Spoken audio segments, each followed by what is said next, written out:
Putin's own words expose Lavrov's lies. Liar, liar, where are your pants? This is what we'll talk about today. Украина суверенное государство и сама вправе выбирать путь обеспечения своей собственной безопасности. Не вижу здесь ничего особенного. Hello everyone, I'm Elina, welcome back to my channel Enough of Propaganda. Please like, subscribe, share, write comments. Let's make truth available for everyone. This is what helps to promote it on YouTube. Thank you. Sergey Lavrov's false statements are no match for Putin's own words. In this video, we will look into latest lies of Lavrov and use Putin's own statements to debunk them. And also we might look at some other older lies and debunk them as well. But I want to use Putin himself. So Putin himself will prove to you that Lavrov lies and that Russian propaganda and Russian narrative about the war in Ukraine, for example, is a lie, made up from the beginning to an end. The people who came to my channel, who are my subscribers, already know that Russia and Lavrov and Putin and everybody there lies all the time. So this is not news. What I'm doing this video for, so you can shove that into the face of any Russian troll or useful idiot who blabbing nonsense about we should listen to Russia, we should trust them, we should find out what are they all about. So this video I made in 2022, Lavrov's lies exposed. And I basically went through all the lies Lavrov said during the interview to BBC. But today we'll let Putin do the job. For some time anyways. Here's fresh Lavrov's lie for you. Lavrov denies to the United States. I would say a bit different than Timofey Milovanov. So basically Lavrov told the United States that Russia never hit energy systems in Ukraine. Milovanov is saying that he get blackouts here in Kiev every time they never jeopardize civilian population. And so are my friends in Kiev. That's how they never jeopardize the civilian population. This is what Lavrov said. Кстати, сегодня наши американские коллеги говорили, может быть, как-то ввести какой-то мораторий на нападение на энергетические объекты. Мы объяснили, что мы никогда не подвергали опасности системы энергоснабжения населения, и нашими целями были только те объекты, которые напрямую обслуживают вооруженные силы Украины. Oh, really? Сейчас много шума по поводу наших ударов по энергетической инфраструктуре соседней страны. Да, мы делаем это. Look at his smiley face.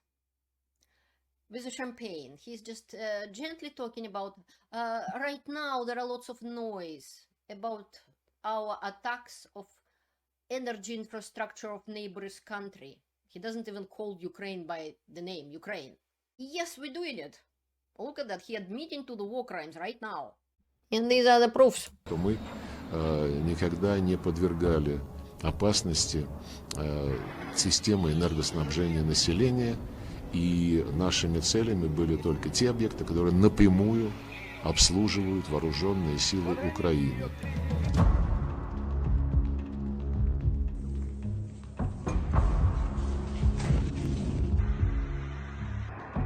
And this is the proofs from Ukraine. When Lavrov said that they're not attacking Ukrainian infrastructure, Zelensky stated that in November 2024, Russia has launched over 1,100 attacks on Ukraine's energy infrastructure. Just last week, and I showed this in my video, Russia attacked Chernobyl nuclear power plant right after Trump was saying that, oh, Russia wants peace. Here's Lavrov is saying that basically Trump failed and Russia is not gonna give up any territories, and lying about the beginning of the war and trying to blame the United States in everything. And here are the lies again about coup, which never happened. I have a whole video about that. Meanwhile, before Euromaidan, 2 months before, Russia and Belarus had military training exercises Zapad 2013, which they practiced attack on Crimea before even Maidan happened. So this is all a lie. And on my channel I have a whole playlist on that. For example, the war in Ukraine 2014, which is explaining everything what happened. 6 videos on Crimea, 1 video on Donbass, separate video debunking Russian propaganda, the truth about coup in Kiev, which never happened. And about separatist leaders, so-called separatists, which majority of them, absolute majority, were Russian citizens from Russia with Russian passports who came to foreign country Ukraine and created there a problem. And about war crimes, including showing on the first channel of Russian TV, Russia committing war crimes. And here's my video Putin's lies, collected lies of Putin, which actually disproving lies of Lavrov. I showed you in the past a lot of it. Like, Putin himself get caught on lies he told over the years. Мы говорим правду постоянно. Ну, наверное, это самое острое оружие против лжи и пропитанной этой ложью пропаганды. Крым не является никакой спорной территорией. И Россия давно признала границы сегодняшней Украины. Putin is talking about the borders of 1991. And then the next one about Crimea. Were there Russian soldiers or not? Это были местные силы самообороны. За спиной сил самообороны Крыма, конечно, встали наши военнослужащие. Это факт, мы никогда его не скрывали. You're welcome to watch that video as well. So here goes poof, Lavrov's lies about the beginning of the war. It was aggression war, it is aggression war, started by Russia from the very beginning. And nobody, no United States, no NATO has nothing to do with it, which I proved on my channel time and time again. Lavrov says, how can we give up captured territory if there are Russian people there?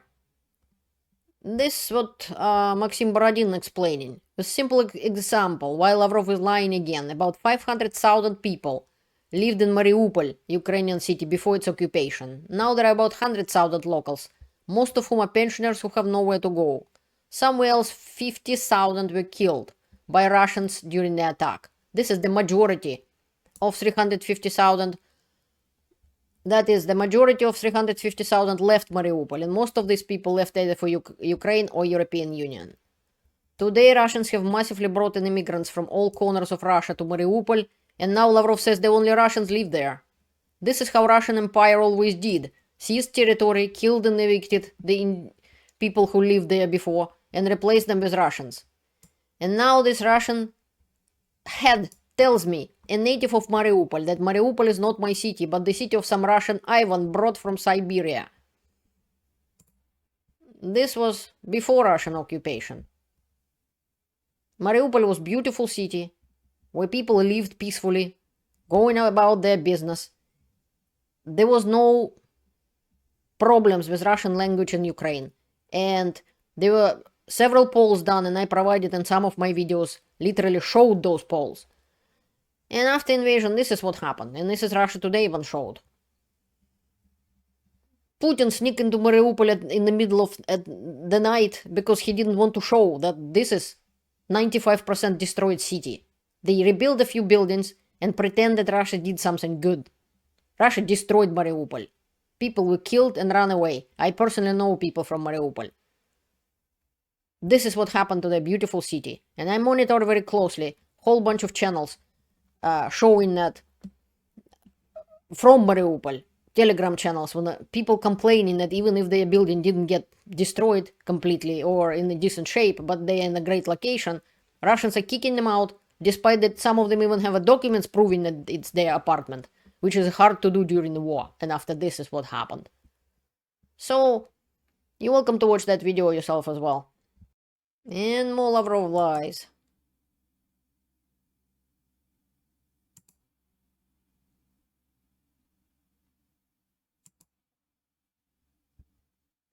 Yeah, he lied that Russia will never invade Ukraine. And that's what happened in 2022. Absolutely opposite of that. So Lavrov lied again. Recently, Lavrov gave an interview to a Russian propagandist from the United States, Tucker Carlson. And this channel, United 24, disproving every Lavrov lies with the facts. You're welcome to watch it yourself.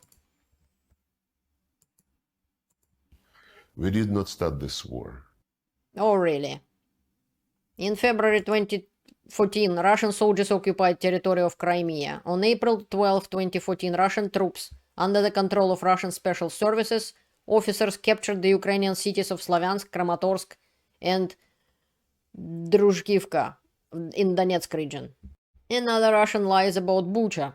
When BBC team found itself on a street where the bodies were located, and I inquired, can we get the names of the persons whose bodies were broadcast by BBC? Total silence. Try to get the names of those whose bodies were shown in Bucha. No answer. Meanwhile, on April 22nd, the City Council of Bucha published the name of people killed. And I have videos about that as well. First of all, whatever happened in Bucha before happened in Slavyansk in 2014. And the witness was American journalist Simon Ostrovsky, for example, from Vice News. He actually was captured and tortured by Russian forces. Luckily, he survived and was released, just because he has been an American, and at the time Russia was still pretending that they are good guys. And more. Oh, prohibiting Russian language in Ukraine, which is a lie. Again, I disproved it on my channel. The last was prohibiting Russian Orthodox Church, which is another lie. And so on. And, oh no, we didn't want to exterminate Ukrainians. Oh really, what is this?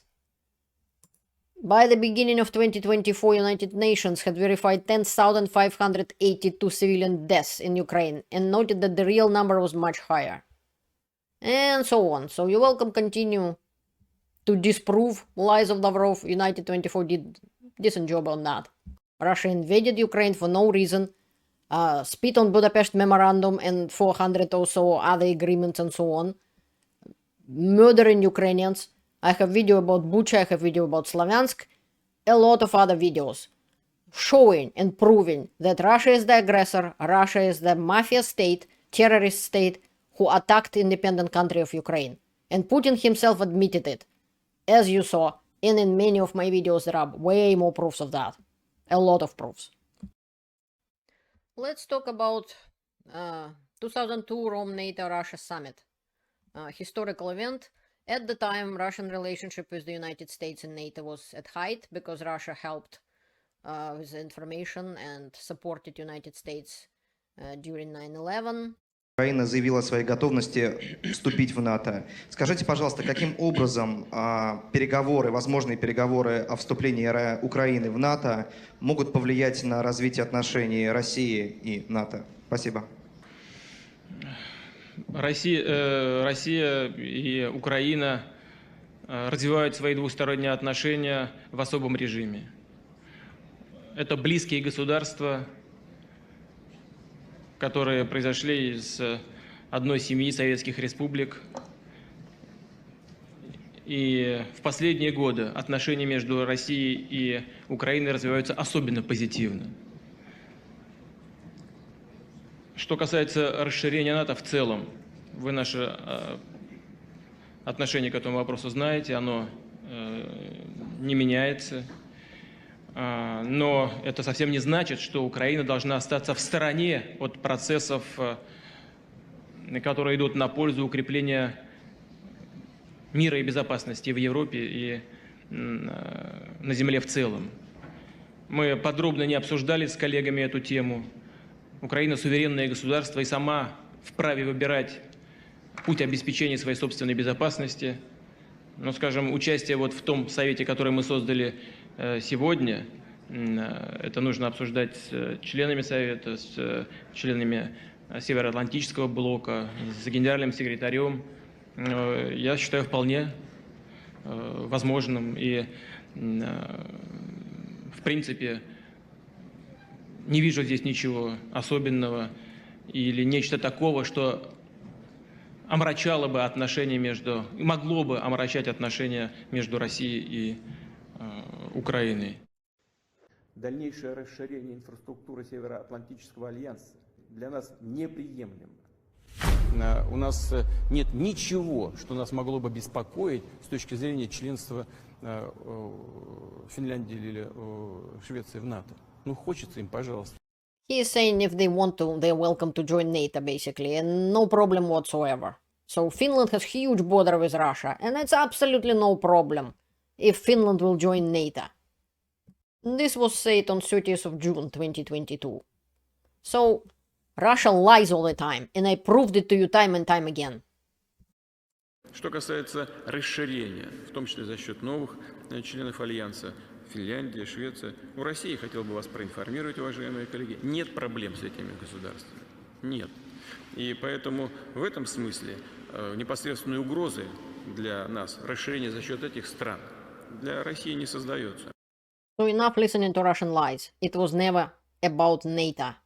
At the time it was published in November 17, 2024, it was 700,000 Russians dead. Now it's over 850,000. I just would like to know how many times people have to lie to you so you stop believing them. Finally, the foreign leaders, include American President Donald Trump, keep falling for it. This is just unbelievable. Thank you for watching. Have a great day or evening. Learn the truth and stay informed. See you later.